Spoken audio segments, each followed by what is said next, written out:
The Princess of Wales died in a car crash in Paris on 31 August 1997 at the age of 36.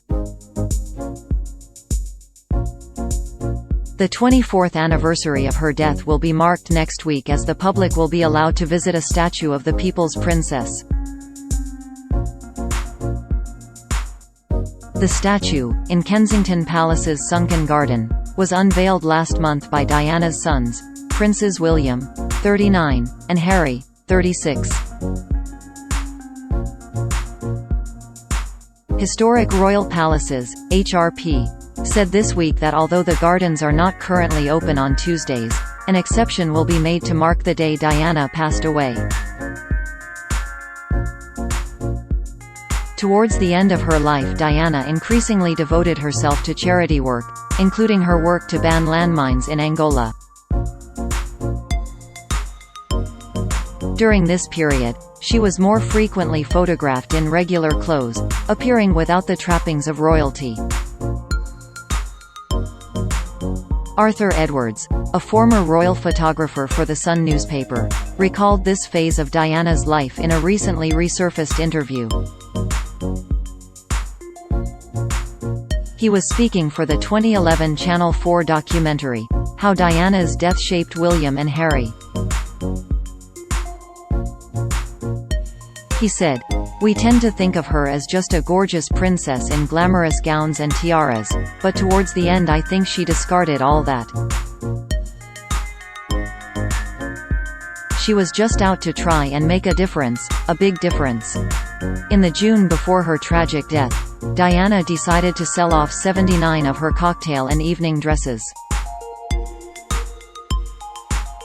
The charity auction at Christie's in Manhattan raised $3.25 million, £2.37 million, not adjusted for inflation. According to Diana's biographer Andrew Morton, who wrote the sensational book, Diana: Her True Story, in her own words, the auction was a sign that Diana was looking ahead to the future. He told the documentary, "Diana was thinking a lot about her future, how she could strike out on her own, and talking about getting rid of some of her clothes." Prince William famously said, "Why don't you auction them off and give the proceeds to charity?" The gowns were sold in New York and raised millions of pounds for charity.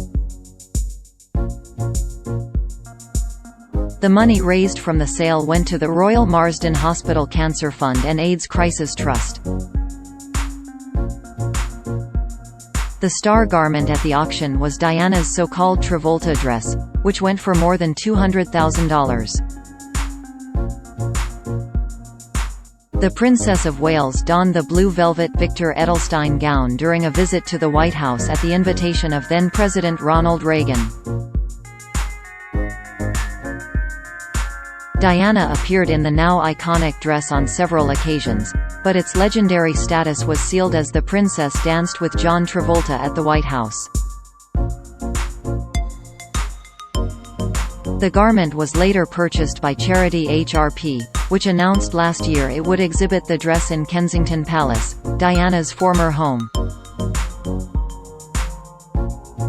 HRP curator Larry Lynn said in a statement it was the right moment to display this exquisite example of British couture created for Diana, Princess of Wales. She added, "One of the princess' most iconic gowns, its wow factor and timeless elegance prove a fitting introduction to a building embodying those very attributes." Related articles: Prince William break up with stricken Kate over the phone. Meghan and Harry's Netflix plan hard to stomach for royals. Lady Louise Windsor like another daughter to Queen.